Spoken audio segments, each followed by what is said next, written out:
Hello friends. और मेरा नाम है अजय डोभाल। और एवीटेक एजुकेशन सेंटर के नई आपकी सीरीज के तहत आपको मैं अब प्रतियोगी परीक्षाओं जो आगामी प्रतियोगी परीक्षाएं हैं उनके विषय में जानकारी उपलब्ध कराऊंगा। और इसी सीरीज में आपका हमारा पहला जो वीडियो है वो आया है आपके पास, जो अभी समूह गाँव में पटवारी की वैकेंसी आई है उत्तराखंड अधीनस्थ सेवा चयन आयोग के अंतर्गत। इस विषय में जानकारी उपलब्ध कराना। तो समूह गा के जो राजस्व उप निरीक्षक पटवारी के 366 रिक्त पद हैं उन पर वैकेंसी आई है। इसके साथ साथ आपके पास लेखपाल के 147 पदों पर भी वैकेंसी है। तो कुल आपके पास 513 पद रिक्त हैं। तो ये 513 पद पर आपकी वैकेंसी निकली है।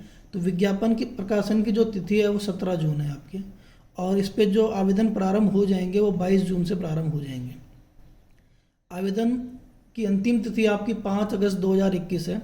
तो आपको अंतिम तिथि का बिल्कुल इंतज़ार नहीं करना है। आपको जैसे ही आवेदन खुलते हैं तुरंत इसको भर लेना है, क्योंकि कई परीक्षाओं में देखा गया है कि हर बार आवेदन में आपका जो अंतिम तिथि होती है इस पे वेबसाइट के ऊपर काफ़ी लोड बढ़ जाता है, जिससे कि कई अभ्यर्थियों के ये आपका जो आवेदन है वो पूर्ण नहीं हो पाते हैं।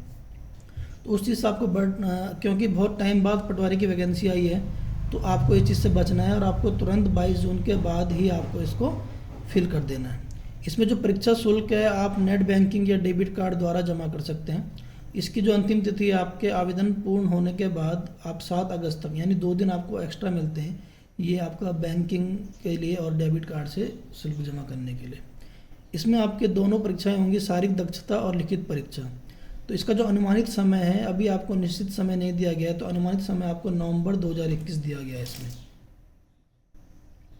ठीक है दोस्तों, तो इसमें आपको सबसे पहले ये जान लेना है कि आयोग द्वारा OTR को अनिवार्य कर दिया गया। OTR क्या है? OTR है वन टाइम रजिस्ट्रेशन। इसके अंतर्गत आपकी जो भी जानकारी होती है ये आपको केवल एक बार इसके पोर्टल पे भरनी होती है, आपको आयोग के पोर्टल पर। तो जब इसको एक बार भर लेते हैं, ये मुख्य जानकारी होती है जैसे आपका नाम, फादर नेम, पता, आपका स्थायी निवास क्या है, आपके एजुकेशंस क्या है, ये सब आप उसमें भर देंगे। उसके बाद भरने के बाद ये आयोग की जो वेबसाइट है वो आपको अपने आप ही जिन आप वैकेंसी के लिए आप यहाँ पर सुयोग्य होंगे उन वैकेंसी को आपको शो करना शुरू कर देगा, और आवेदन उसके बाद भरा जाता है। तो OTR भरना पहले अनिवार्य है। तो जिन भी अभ्यर्थियों ने OTR नहीं भरा है वो पहले OTR भरेंगे, उसके बाद वो आवेदन करेंगे। हर प्रकार की त्रुटि रहित OTR होनी चाहिए आपकी, इसमें कोई भी आपकी गलती नहीं होनी चाहिए। इस OTR को आप समय समय पर आप इसको अपडेट भी कर सकते हैं।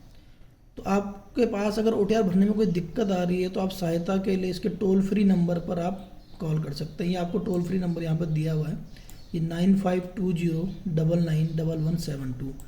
कॉल के साथ साथ आपको एक व्हाट्सअप नंबर भी इसमें प्रोवाइड हो रहा है, जो कि यहाँ पे दिया हुआ है 9520991174। तो ये आपका इसमें आयोग का एक ईमेल आईडी भी आपको आयोग ने दी हुई है।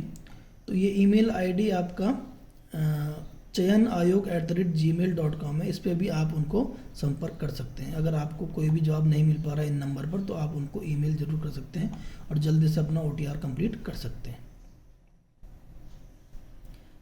अब उपयुक्त अभ्यर्थियों के लिए चयन के लिए आपको आयोग द्वारा शारीरिक दक्षता परीक्षण तो हो गई आपका, उसके बाद आपका एक वस्तुनिष्ठ प्रकार का यानी ऑब्जेक्टिव टाइप का ऑफलाइन या ऑनलाइन मोड का पेपर हो सकता है।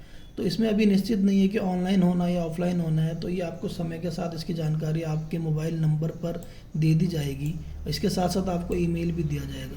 तो इसलिए आपको ये ज़रूर ध्यान रखना है कि जो मोबाइल नंबर आप रेगुलर यूज़ करते हैं उसी नंबर को आप यहाँ पे देंगे, और ईमेल आईडी भी आप वही प्रोवाइड करेंगे जिसको आप रेगुलर देखते हैं। अब हम आ जाते हैं कि कौन कौन से पद आपके यहाँ पर हैं। तो जो कुल पद हैं 366 पटवारी की वैकेंसी के लिए, जिसको राजस्व उप निरीक्षक भी कहा जाता है। तो इसमें आपके अल्मोड़ा में जो 50 पद दिए हुए हैं, अब ये किस तरह से कैटेगराइज है आप आरक्षण श्रेणी देख सकते हैं। तो अनुसूचित जाति के इसमें 6 पद हैं आपके पास, अनुसूचित जनजाति का 1 पद है, अत्यंत पिछड़ा वर्ग के आपके 6 पद हैं, और ये आपका है आर्थिक रूप से कमज़ोर वर्ग, यानी कि जो आपका EWS कैटेगरी अभी निकली है नहीं, तो उसके आपके 6 पद हैं। टोटल सामान्य पद आपके 31 हैं, जिसमें कोई भी अभ्यर्थी अप्लाई कर सकते हैं। जो इन कैटेगरी में नहीं आते हैं वो सब इसमें अप्लाई कर सकते हैं। तो टोटल आपको 50 पद यहाँ पे मिलते हैं। इसके बाद आपको ये 36 आरक्षण भी दिए गए हैं। इन आरक्षण के बारे में आप या WO, DEF या एक्स सर्विसमैन या PH या ORP, इन सब की जानकारी आपको यहाँ अंत में दी गई है। ठीक है, तो ये आपको दिया गया है कि WO आपका महिला अभ्यर्थी है, DEF आपका स्वतंत्रता संग्राम सेनानी आश्रित है, X आपका भूतपूर्व सैनिक है, PH दिव्यांग है, OA आपके वो हैं जो एक हाथ से प्रभावित है, यानी दायां या बायां कोई भी हाथ, OL आपका जो एक पैर से प्रभावित है, दायां या बायां कुछ भी हो सकता है, PB आपके आंशिक दृष्टिबाधित हैं, और जो PD हैं वो आपके आंशिक बधिर हैं। ठीक है, तो ये सब जानकारी आप यहाँ से ले सकते हैं कि कौन सा आपका कैटेगरीज में है। इसके बाद ये पद आप PDF को एक बार आप देख लें अच्छे से कि कौन से पद कहाँ हैं। अगर आप किसी भी पद पे आप देखना चाहते हैं कि कहाँ पे आपको सीक्वेंस बाद में मिल जाएगा, तो ये सब पद के लिए आप अप्लाई कर सकते हैं एक बार में। तो ये बागेश्वर में आपके 18 पद हैं, इसी तरह से चमोली में आपके 26 पद हैं, इसके बाद चंपावत में आपके 23, देहरादून में आपके 9, कुल 9 पद हैं, और नैनीताल में आपके 27, पौड़ी गढ़वाल में 79। और इसके कैटेगरी भी आप एक बार जरूर देख सकते हैं कि कहाँ पे सामान्य पद ज़्यादा हैं। इसके बाद पिथौरागढ़, और उसके बाद आपका ये राजस्व उप निरीक्षक रुद्रप्रयाग के आपके ये 13 पद। टिहरी डिस्ट्रिक्ट के आपके 22 पद हैं सामान्य के, और टोटल जो पद हैं आपके वो 45 हैं। ये PDF आपको मिल जाएगी आयोग की वेबसाइट पर, तो इसमें आप इसको अच्छे से देख सकते हैं। वैसे मैंने सारा बता ही दिया है। तो कुल इन सब का योग आपका 366 पद आपका आता है यहाँ पर। ठीक है, उसमें से आप आरक्षण के पद भी देख सकते हैं। जिस तरह से आपका महिलाओं के लिए अगर हम बात करें, क्योंकि महिला अभ्यर्थी हमारे पास काफ़ी हैं जो आजकल तैयारी करते हैं, तो उनके लिए बहुत अच्छा ऑप्शन है कि जो वुमन जो कैटेगरीज आपके जो पद हैं इसमें वो 108 है आपके, 108 पद आपके महिला अभ्यर्थियों के लिए हैं। इसके अलावा आपके पास एक्स आर्मी के भी हम एक बार देख लेते हैं कि एक्स आर्मी के आपके कितने पद हैं, कि आजकल हमारे एक्स सर्विसमैन भी इस पद को भरते हैं। तो एक्स सर्विसमैन के पद यहाँ पर ये आपको दिए गए हैं। तो इसका अंत में देख लेते हैं कि टोटल, क्योंकि आपको टोटल के लिए अप्लाई करना है, तो यहाँ पर ये पद आपको मिल जाएंगे 8 पद। ओके, तो इसके बाद आप इस चीज़ को आप एक बार PDF से देख लें। इसके बाद आप वेतनमान पे जाते हैं, तो आपका 29,200 से 92,300 तक आपका लेवल 5 का इसमें वेतनमान मिलता है। आयु सीमा जो आपको दी गई है, तो अभी हम पटवारी पद की पहले देख लेते हैं। जो पटवारी पद हैं आपके वो यहाँ पर है। ठीक है ना, तो इसके लिए आपके जो वेतनमान तो सेम है दोनों में, 29,200 से 92,300 लेवल 5, लेकिन आयु सीमा आपकी यहाँ पर 21 से केवल 28 वर्ष है पटवारी के पद के लिए। और जो आपका पद का स्वरूप है आपको पता ही है, आप अराजपत्रित, स्थायी और अंशदायी पेंशन युक्त ही सारे पद आपको मिलते हैं। शैक्षिक अर्हता में आ जाते हैं, तो अनिवार्य अर्हता जो आपकी है, आपको स्नातक की उपाधि लेनी है। भारत के द्वारा स्थापित किसी भी विश्वविद्यालय से आपको स्नातक की उपाधि पूर्ण होनी चाहिए। इसके अलावा अधिमान किसे दिया जाएगा? अधिमान उसे दिया जाएगा अगर समान अंक आप कोई 2 अभ्यर्थी पाते हैं, तो जो आयु में बड़ा होगा, जो एज में बड़ा होगा, उस ज्येष्ठ अभ्यर्थी को ही वरीयता दी जाएगी। शारीरिक दक्षता, तो पुरुष के लिए आपका 60 मिनट में 7 किलोमीटर आपको दौड़ना है, जबकि महिला अभ्यर्थियों के लिए आपका 35 मिनट में 3.5 किलोमीटर की दौड़ आवश्यक की गई है। इसके अलावा आपको हाइट में भी आपको यहाँ पर 168 सेंटीमीटर पुरुष अभ्यर्थियों के लिए दी गई है, और महिला अभ्यर्थियों के लिए 152 यानी 152 सेंटीमीटर आपको दी गई है। ये अनिवार्य है। इसके अलावा जो पर्वतीय मूल के अभ्यर्थी हैं उनको 5 सेंटीमीटर की छूट मिल जाएगी आपको इसमें। तो अगर आपके पास पर्वतीय क्षेत्र का सर्टिफिकेट है तो आप उसे बनवा लें, अगर नहीं भी है तो उसे बनवा लें, तो और इस पर आप छूट पा सकते हैं। इसके अलावा आपको जो सीना फुलाव है वो 84 सेंटीमीटर 84 सेंटीमीटर होना चाहिए, जिसमें आपको 5 सेंटीमीटर अनिवार्य फुलाव चाहिए। ठीक है, तो आपका पर्वतीय मूल के जो अभ्यर्थियों ने 5 सेंटीमीटर की छूट इसमें मिल जाएगी। जो 84 इसमें 5 सेंटीमीटर की छूट आपको मिल जाएगी। और महिला अभ्यर्थियों के लिए एक और यहाँ पर न्यूनतम वजन जो रखा गया वो 45 किलोग्राम होना ही चाहिए। 45 से कम कोई भी महिला अभ्यर्थियों को यहाँ पर नहीं लिया जाएगा। अब आ जाते हैं लिखित परीक्षा में। तो लिखित परीक्षा के आपके 100 अंक होने हैं, 100 अंकों की वस्तुनिष्ठ होनी है, जिसमें कि आपका 2 घंटे का टाइम दिया जाएगा। इसमें आपका सामान्य हिंदी, सामान्य ज्ञान, सामान्य अध्ययन से संबंधित विषयों पर आधारित प्रश्न होंगे। तो ये पटवारी की वैकेंसी के लिए। तब लेखपाल के वैकेंसी के लिए हम आ जाते हैं। तो लेखपाल के खुद 100 पद हैं, 147। ठीक है, तो इसमें भी आपको फिर कैटेगराइज किए गए हैं जिलेवार। तो यहाँ पर चंपावत में तो केवल एक ही पद आपको दिख रहा है यहाँ पर, ठीक है। उसके बाद आपका देहरादून में आपके 29 पद हैं, 29। इसमें फिर आपका हरिद्वार में 35 पद हैं, नैनीताल में आपके 26 और उधम सिंह नगर में 56। तो कुल 147 पद आपको इसमें मिल जाते हैं।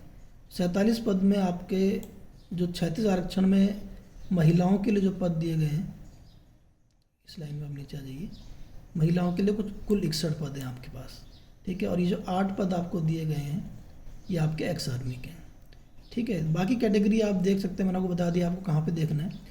इसके बाद आप आ जाइए तो वेतनमान सेम रखा है, इसमें कोई चेंज नहीं है, लेकिन उम्र यहाँ पे बढ़ा दी गई है। तो जो अभ्यर्थी 28 साल से बड़े हैं उनके लिए लेखपाल बनने का ये बहुत ही अच्छा मौका है और वो इसमें अप्लाई कर सकते हैं। बाकी इसमें आपका पद स्वरूप सेम रखा गया है, लेकिन आपके जो अनिवार्य अर्हता भी आपके स्नातक है वो भी आपके सेम है। अधिमान अर्हता भी आपके एक जैसी रखी गई है, जिसमें आपको समान अंक पाने पर ज्येष्ठ अभ्यर्थी को ही ऊपर लिया जाएगा। जबकि शारीरिक दक्षता में आपका ये 2 किलोमीटर बढ़ा दिए गए हैं। पुरुष अभ्यर्थी को 60 मिनट में 2 किलोमीटर यानी बढ़ा दिए गए हैं पटवारी से, तो ये 9 किलोमीटर कुल चलना होगा। और महिला अभ्यर्थियों में भी आपका 35 मिनट में अब 4.5 किलोमीटर दौड़ना आवश्यक है आपके लिए, ठीक है। इसके अलावा जो शारीरिक मानक है उसमें कोई चेंज नहीं किया गया है। यहाँ 168 सेंटीमीटर ही है, महिलाओं के लिए 152 है, और फिर वही आपका पर्वतीय मूल के लिए 5 सेंटीमीटर की छूट। इसके बाद महिला अभ्यर्थियों के लिए वजन वही 45 किलोग्राम यहाँ पे रखा गया है। लिखित परीक्षा आपकी बिल्कुल वही रखा गया पैटर्न, 100 अंकों की वस्तु प्रकार की परीक्षा होने वाली 2 घंटे की, जिसमें सामान्य हिंदी, सामान्य ज्ञान, सामान्य अध्ययन से संबंधित विषयों पर आधारित प्रश्न होंगे। अब इसमें एक चीज़ और है, आपको ये बहुत इंपॉर्टेंट चीज़ है कि सीधी भर्ती से प्रशिक्षण हेतु चयन के लिए आपको अवधारित रिक्तियों के सापेक्ष प्रशिक्षण हेतु अभ्यर्थियों का चयन होगा। शारीरिक दक्षता लिखित परीक्षा के बाद इसको लिया जाएगा, और जो चयनित होंगे अभ्यर्थी उनको विभागाध्यक्ष द्वारा निर्धारित पाठ्यक्रम पर आधारित संस्थान में स्वयं के व्यय पर, तो आपको खुद के व्यय पर 1 साल का प्रशिक्षण लेना पड़ेगा आपको, ठीक है। और उसमें आपको सफल भी होना पड़ेगा, ठीक है। तो ये आपको खुद व्यय करना पड़ेगा, इस पर आप स्वयं के व्यय पर ही जाएंगे 1 साल के लिए, उसके बाद आपको यहाँ पर लिया जाएगा। अब ये लिखित 2 प्रतियोगी परीक्षा है, उसमें आपको दिया गया कि सामान्य व ओबीसी के जो अभ्यर्थियों ने 45% अंक लाना अनिवार्य है। मतलब आप मेरिट में आ भी जाएं लेकिन आपको 45% अंक नहीं है तो आपको चयनित नहीं माना जाएगा। इसी तरह से आपका अनुसूचित जाति व अनुसूचित जनजाति के लिए 35% अंक लाना अनिवार्य है। इसके अलावा आपको लिखित परीक्षा में सही उत्तर पे आपको 1 अंक दिया जाएगा और गलत उत्तर पे 1/4 अंक आपका माइनस कर दिया जाएगा। तो ये तो बाकी सब आपको पता ही है जिस तरह से होता है। बुकलेट परीक्षा अगर आपकी होगी तो आपको OMR सीट दी जाएगी। इसके अलावा हम इसके महत्वपूर्ण बिंदु को कवर करते हैं। तो आयु इसका एक महत्वपूर्ण बिंदु है कि जो आयु की गणना हो रही है वो 21 से नहीं हो रही, वो 20 से हो रही है। 1 जुलाई 2020 से आपकी आयु की गणना हो रही है। तो इसमें आपको 1 साल की छूट वैसे ही मिल जाती है, ठीक है। क्योंकि अभी 21 चल रहा है तो जो अभ्यर्थी अभी 28 से ऊपर के हो चुके हैं तो वो 1 जुलाई 2020 से अपना कैलकुलेशन करेंगे तो वो 28 से नीचे आके उसको बढ़ सकते हैं, ठीक है। इसके अलावा आपको यहाँ पर दिया गया है कि उत्तराखंड लोक सेवा आयोग की परिधि से बाहर समूह गा की सीधी भर्ती के पदों पर आवेदन करने के लिए वह अभ्यर्थी पात्र होगा जिसने अपनी हाई स्कूल व इंटरमीडिएट की परीक्षा उत्तराखंड राज्य में ही मान्यता प्राप्त संस्थानों से प्राप्त की है। यानी उत्तराखंड से बाहर अगर किसी ने हाई स्कूल व इंटर की परीक्षा प्राप्त की है तो उसको यहाँ पर नहीं लिया जा सकता। लेकिन उस कैटेगरी में भी आपको कुछ छूट दी गई, जैसे सैनिक, अर्धसैनिक हो गए आपके, या राजकीय अर्धशासकीय संस्था पर कार्य करने वाले कार्मिक हो गए, केंद्र सरकार के कार्मिक हो गए, या कोई ऐसे लोग जो बाहर से यहाँ पर आके बस गए हैं लेकिन और वो बाहर जिनकी सेवाएं उत्तराखंड से बाहर स्थानांतरित नहीं हो सकती, तो वो पूर्ण रूप से अपने परिवार, पत्नी सबको ही लेके यहाँ पर आके आ चुके हैं। जबकि उनकी जो हाई स्कूल और इंटर की जो परीक्षाएं हुई थी वो बाहर हुई थी, लेकिन वो उन्हें यहाँ पे छूट दी जाएगी। अगर कोई आपके आवेदन अभ्यर्थी आपके सरकारी या अर्ध सरकारी सेवा में हों तो उन्हें NOC देनी पड़ेगी डिपार्टमेंट से। राष्ट्रीयता का तो आपको पता ही है कि भारत का नागरिक होना चाहिए। इसके अलावा आप इसमें महत्वपूर्ण बिंदु पर आ जाइए।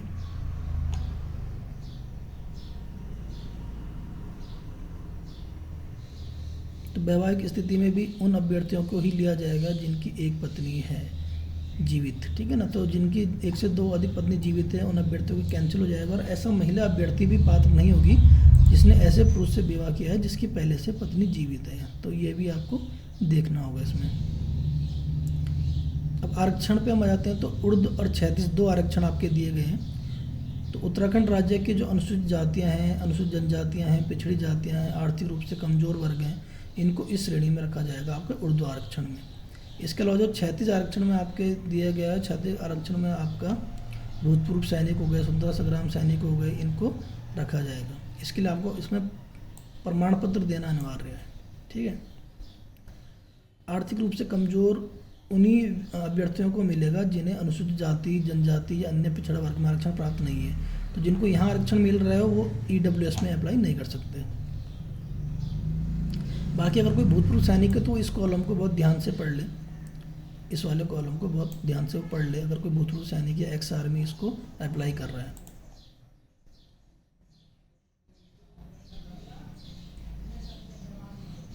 इसके अलावा एक महत्वपूर्ण बिंदु और है, वो ये है कि क्षैतिज और उर्दू आरक्षण अगर जिसको भी लेना है तो आरक्षण किसी भी श्रेणी का हो, आपको इसमें डोमिसाइल का विकल्प जरूर चयन करना होगा, ठीक है।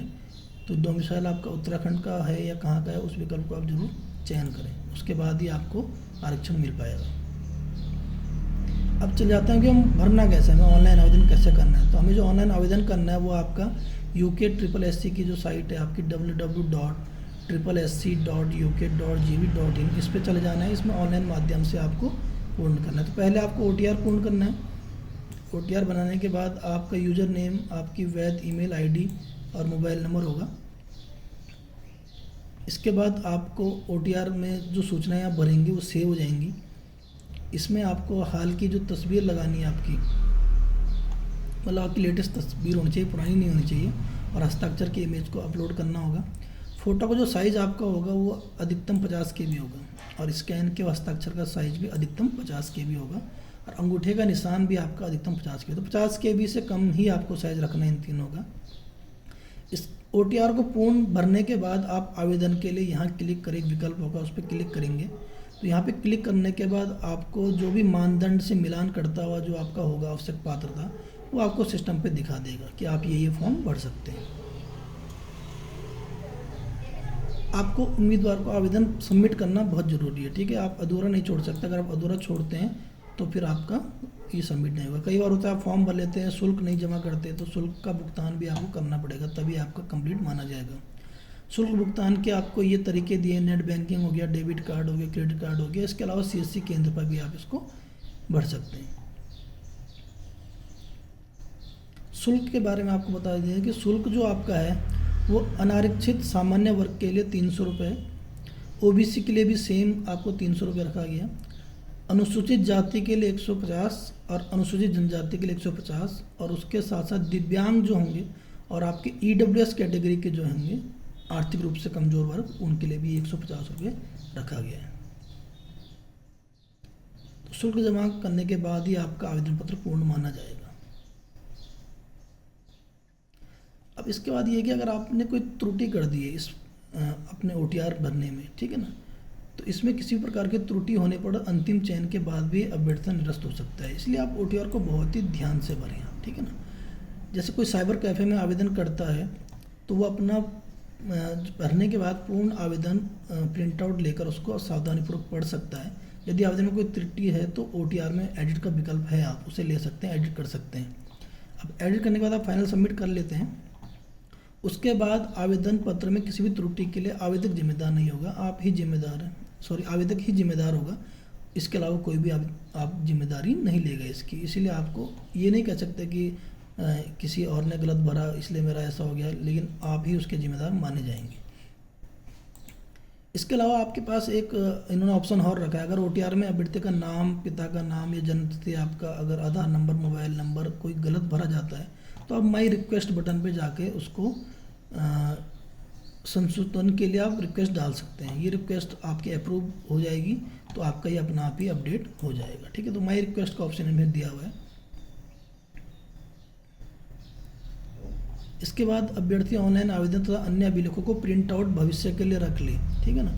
इसको सुरक्षित रखें इस साक्ष्य को, तो आपको कभी भी आपका अगर एडमिट कार्ड नहीं आ रहा तो इन साक्ष्यों को आप आयोग में दिखा सकते हैं। तो यहाँ पे जो भी मेन बातें थी मैंने आपको सारी बता दी हैं। इसके अलावा एक चीज़ और है यहाँ पर कि आयोग द्वारा OTR में नई व्यवस्था में अभ्यर्थी का जो नाम, पिता का नाम और जन्म तिथि आप हाई स्कूल जो प्रमाण पत्र है उसी के अनुरूप करेंगे, उसके अलावा आप कहीं से भी इसको नहीं भरेंगे। तो आपका इन 3 चीज़ों के लिए, नाम, पिता का नाम, जन्म तिथि के लिए आपको हाई स्कूल से ही वेरीफाई किया जाएगा।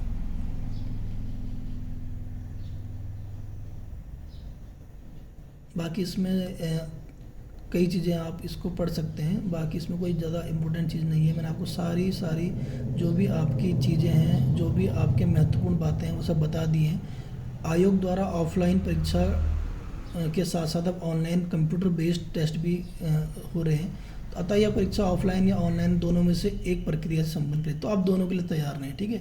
तो आप कंप्यूटर बेस्ड जो परीक्षाएं हैं उनकी भी आप प्रैक्टिस करते रहें, क्योंकि बहुत सारे अभ्यर्थी हैं हमारे पास जो कंप्यूटर के बारे में ज़्यादा नहीं नॉलेज रखते, तो उन्हें भी अपने आसपास या अपने घर में कंप्यूटर पर इस परीक्षा का आवेदन करना चाहिए। हमारे पास कई मॉक टेस्ट होते हैं ऐसे ऑनलाइन जिनके आप इसको प्रैक्टिस कर सकते हैं। तो दोस्तों ये वैकेंसी हैं जिन्हें आप भर सकते हैं। तो एक बार फिर से मैं आपको बता देता हूँ कि जो इसकी तिथि है 22 जून को ये शुरू हो जाएंगे और उसके बाद 5 अगस्त तक इसकी अंतिम तिथि है।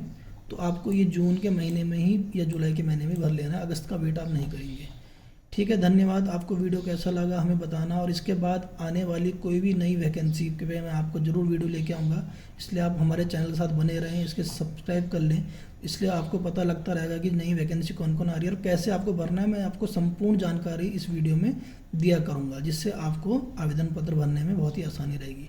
धन्यवाद।